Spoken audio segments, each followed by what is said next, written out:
एक समय की बात है। एक रहस्यमयी नागलोक था जहां शिवा का नाम लेना भी अपराध माना जाता था। वहां न कोई शिवलिंग था, न ओम नमः शिवाय की ध्वनि। उस लोक पर एक अत्यंत क्रूर और अहंकारी नागराज का शासन था।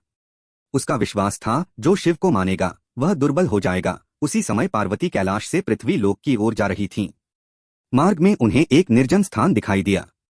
कांटों और धूल में ढका एक टूटा फूटा पत्थर पड़ा था। किंतु माता की दिव्य दृष्टि समझ गई, वह साधारण पत्थर नहीं, एक उपेक्षित शिवलिंग था। माता की आंखें नम हो उठीं। उन्होंने अपने आंचल से शिवलिंग को साफ किया, जल अर्पित किया और कहा, जहां मेरे स्वामी को भुला दिया जाए वह लोग कभी सुखी नहीं रह सकता। इतने में कुछ भयभीत नाग बाहर आए। वे कांपते हुए बोले, माँ, यदि हमने पूजा की तो नागराज हमें मृत्यु दंड देगा। अचानक धरती कांपी, आकाश गरजा और अहंकारी नागराज प्रकट हुआ।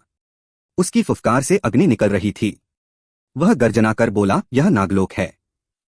यहाँ शिव का नाम लेना वर्जित है। माता शांत स्वर में बोली, जहाँ अहंकार का राज्य होता है वहाँ विनाश निश्चित होता है। उसी क्षण आकाश प्रकाश से भर गया। स्वयं शिवा प्रकट हुए।